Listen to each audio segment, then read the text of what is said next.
앉았다 하면 자기 자랑만 하는 사람 있죠. 내가 뭘 어떻게 했는데 내 며느리가 뭐를 옷을 해줬는데 남 염장 지르는 소리만 합니다. 자기 자랑에 능한 사람 역시 피곤합니다. 그래서 자기 자랑보다는 오히려 대화거리는요, 실패담이 더 멋있습니다. 안녕하세요, 조관일입니다. 지난 시간에는 노후의 행복에 대해서 제가 말씀을 드렸는데 그대로 행동에 옮기시고 계십니까? 오늘은요, 인간관계에 대해서 말씀을 드리려고 합니다. 살면서 인간관계가 매우 중요하다고 생각되는데요. 인간관계에 특출한 사람의 특징들이 있을까요? 사람들은 이제 살면서 인간관계가 특출한 사람, 그 사람 인간관계 참 좋아, 뭐 그런 얘기들 많이 하죠. 특출한 사람이 분명히 있습니다. 반면에 또 인간관계가 나빠가지고 곤욕을 치르는 사람도 있습니다. 그래서 인간관계에 특출한 사람들의 공식을 제가 만들어냈어요. 외우기 쉽도록. 여러분들이 말이죠, 수많은 인간관계에 관한 책이 얼마나 많습니까? 그래서 제가 이것을 모아가지고 인간관계에 대해서는 이것만 아시면 됩니다. 인도 부자 화끈해, 이렇게 만들었습니다. 인도 부자는 화끈하다, 이렇게 말을 만들었습니다. 공식이죠. 인도 부자 화끈해. 인연을 살린다, 이겁니다. 인간관계 잘하는 사람 보면요, 옷깃만 스쳐도 인연을 만든다고 할 정도로 인연을 확대 재생산합니다.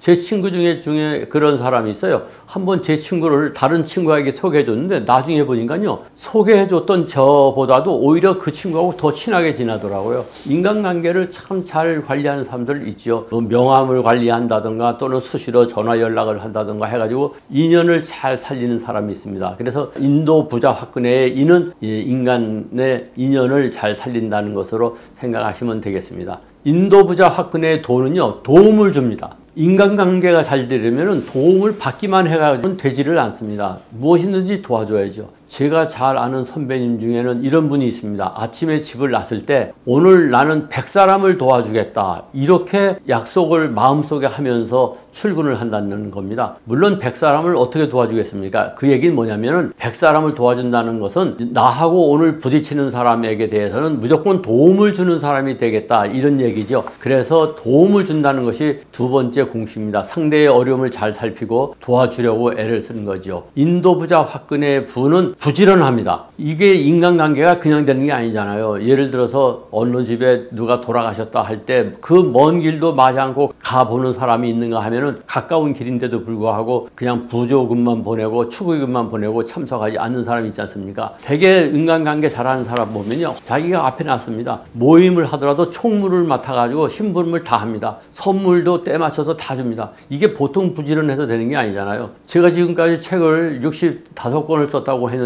그 책을 하나 이렇게 누구한테 보내는 것도요, 보통 귀찮은 게 아니에요. 그래서 책 잘 보내주지 않아가지고 욕도 먹고 그렇습니다만은 저도 반성하겠습니다. 부지런해야 됩니다. 부지런하지 않고는 인간관계의 도사가 될 수가 없습니다. 인도 부자 화끈해 자는 뭐냐? 자주 접촉합니다. 어쩌다가 한번 만나가지고 인간관계가 잘 될 수가 없지 않습니까? 자주 접촉해야죠. 전화라도 자주 해야 됩니다. 이 인간관계 잘하는 사람 보면요, 뜬금없이 그냥 전화합니다. 웬일이냐? 아니에요, 그냥 생각나서 전화했습니다. 그게 바로 오고 가는 정 속에서 또 정이 더 싹 트는 것이죠. 그래서 자주 만나고 자주 접촉하고, 자주 접촉하는 것은 전화 접촉이라도 해야 되고, 요즘은 뭐 카톡 같은 것도 얼마나 좋습니까? 심심하면은 카톡도 보내고 좀 그렇게 하세요. 그래서 자주 접촉한다고 하는 것이 인도 부자 화끈해의 네 번째 자입니다. 인도 부자 화끈해의 화는 뭐냐? 화합적입니다. 어디 가면요, 긍정적이고 화목하고 잘 어울립니다. 인간관계 좋은 사람 보면은 외톨이처럼 어디 가서 꽂아놓은 보릿자루처럼 있지 않습니다. 앞에 나서 가지고요, 잘 웃기고 긍정적이고 화목하죠. 남을 핀잔하지 않습니다. 욕하지 않습니다. 아주 화끈합니다. 화합적입니다.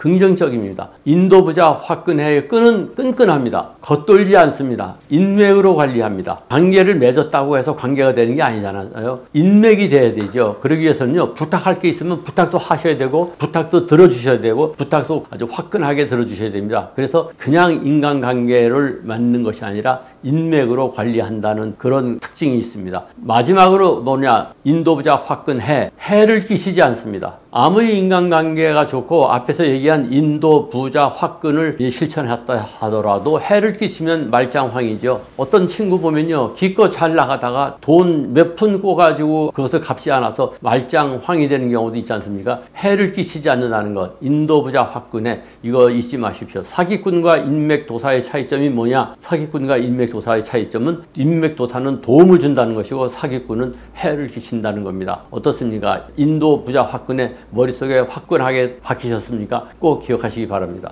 예, 머리에 확 박히네요. 사람을 사귀다 보면은 특별히 좀 피곤한 유형이 있는데요. 어떤 사람들이 그럴까요? 예, 사람을 이제 사귀다 보면요, 피곤한 사람이 있습니다. 참 그 사람 만나기 싫지요. 어떤 사람 사귀면은 만나고 난 다음에 기분이 상쾌한 사람이 있는가 하면은 어떤 사람은 피곤합니다. 그런 사람은 피하셔야 됩니다. 제가 몇 가지만 말씀드릴게요. 첫째는요, 말이 많은 사람이요. 정말 피곤합니다. 달달달달달달 말이요. 자기 말만 계속 하는 사람. 말이라고 하는 건요, 티키타카 해야 됩니다. 티키타카. 티키타카, 저 탁구 용어죠. 내가 한마디 했으면 상대방도 한마디 하게 되고, 내가 말이죠, 한 1분 했으면 자기도 1분 하고, 아니, 좋습니다. 한 3분 했으면 적어도 1분 정도 말을 들어줘야죠. 그런데 밑도 끝도 없이 남이 차고 들어갈 틈도 주지 않고 말이 많은 사람이죠. 말이 많은 사람 피곤합니다. 두 번째는 뭐냐면요, 험담에 능한 사람이요. 앉아서 말만 했다 하면 남 험담하는 사람이죠. 그런 사람하고 사귀다 보면요, 당합니다. 왜냐, 나 앞에서 남의 험담을 한다는 사람은 남 앞에 가서도 내 험담을 한다는 게 의미하거든요. 그렇기 때문에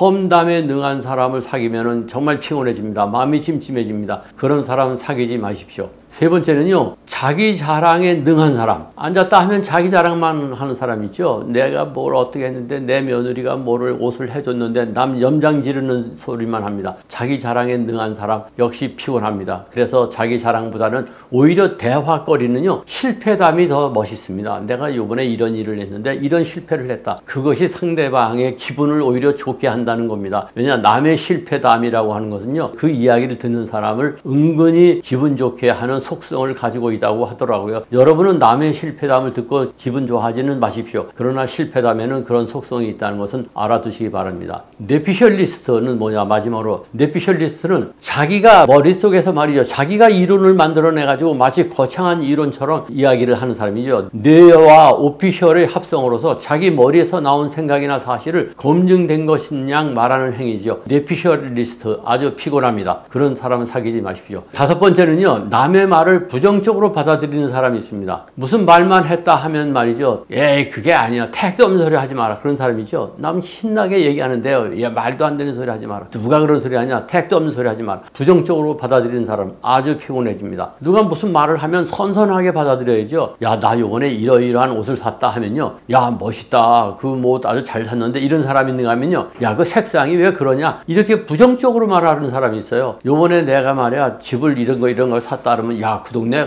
뭐 금방 거기 공장이 들어와가지고 별로 집값이 안 나간다는데, 이렇게 험담하는 사람이 있습니다. 남의 말을 부정적으로 받아들이죠. 이런 사람 정말 곤란합니다. 그런 사람이 되지 말라는 것을 말씀을 드립니다. 여섯 번째는요, 말꼬리 잡는 사람, 깐족거리는 사람 있죠. 무슨 말을 했다 하면요, 꼭 깐족거립니다. 나 요번에 말이야, 이러이러한 일이 있었어 하면은, 야, 그거 말이지, 그런 사람은 되게 망한다는데, 이렇게 깐족거리는 사람, 아주 속 부글부글 끓게 하는 사람 있죠. 그런 사람 피곤합니다. 마지막으로 목소리 큰 사람, 자기 주장이 강한 사람이죠. 무슨 얘기를 하면 좌중을 휘어잡아야만이 되는 것처럼 자기 주장이 강한 사람, 그런 사람 사귀면 아주 피곤합니다. 그런 피곤한 사람은 가급적 멀리 하시기 바라고, 동시에 여러분은 그런 피곤한 사람이 되지 않도록 조심하시기를 바랍니다. 같은 말을 해도 젊은이다운 사람이 있고 늙은 티가 팍팍 나는 경우가 있는데요. 어떻게 말하는 게 좋은 방법일까요? 예, 물론 어투에서도 그런 경우가 나타납니다. 어투에서도 말이죠, 젊은 사람답게 말하는 경우가 있죠. 저 같은 경우 지금 젊은 사람답게 말하는 것 같습니까? 늙은 티가 납니까? 반면에 그런데 말이야, 그래가지고 이렇게 말끝을 끄는 사람도 있죠. 그렇게 늙은 티가 나게 하는 사람도 있는데, 가급적이면은 젊은 티가 나도록 말해야 되는데, 그런 말투뿐만이 아니고 이런 말은 절대로 하지 마시라고 하는 것 7가지를 말씀드리겠습니다. 이 나이에 뭘 하면은 늙은 겁니다. 뭔가 도전하려고 하지 않고 말이죠, 야, 이번에 이거 해보자 하면, 야, 이 나이에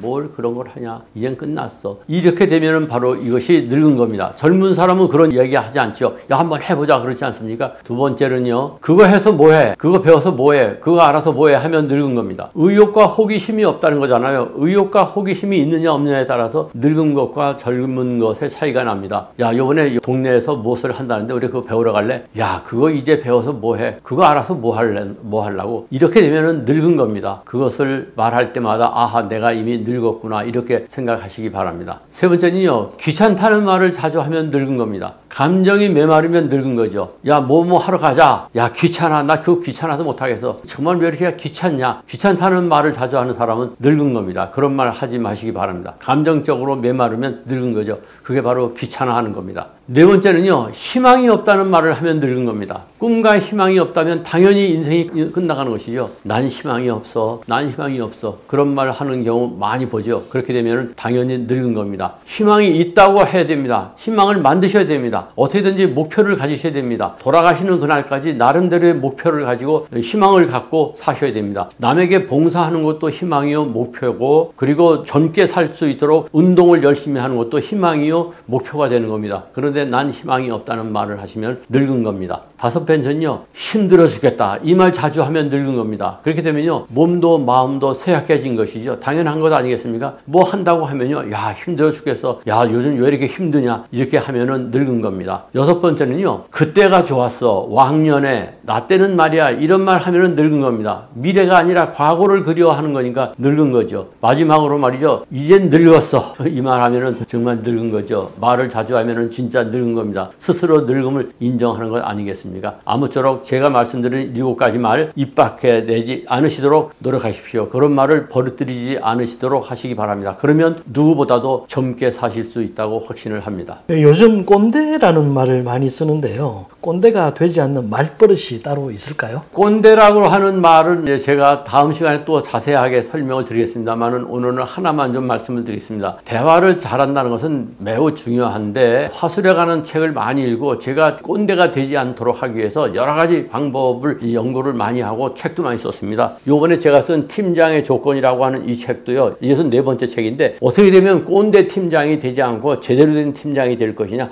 그런 데 대해서도 여기서도 얘기를 했습니다. 그런데 오늘은 그것을 압축해서 딱 한마디만 오늘 말씀드리고 넘어가겠습니다. 꼰대가 되지 않기 위해서 예스프레소 화법을 쓰라는 말씀을 드립니다. 여러분 꼰대 화법 하면 뭐라고 합니까? 라떼 화법이라고. 라떼는 말이야. 근데 그 라떼를 라떼는 말이야를 라떼라고 하는 커피 이름에다가 붙였죠. 근데 저는 커피 이름을 라떼 한참 외우다 보니까 에스프레소라고 하는 게 떠오르더라고요. 에스프레소가 뭐냐? 에스프레소 하다 보니까 yes please 이런 뜻이 되더라고요. 다시 말해서 이탈리안 정통 커피의 이름인데 에스프레소에서 yes please를 개발한 것이죠. 이것이 2022년에 개발을 했습니다. 그러니까 여러분들은 누가 무슨 말을 하면요. 라떼는 말이야 뭐 이런 얘기 하지 말고 yes please yes 그래 맞아 야 그렇겠구나 그거 참 좋은데 이렇게 긍정하시고 please는 뭡니까? 겸손하게 말하라는 겁니다. 식당 같은 데 가서 괜히 말이죠. 종업원한테 반말 처음 봤는데 젊다고 해가지고 야 여기 물 좀 가져와 그거 좋지 않습니다. 그게 꼰대입니다. please 해야 되죠. 여기 물 좀 갖다 주시겠어요? 이렇게 해야죠. please 화법을 쓰라는 거. 그래서 에스프레소를 머릿속에 떠올리면서 yes please 화법을 사용하라는 말씀을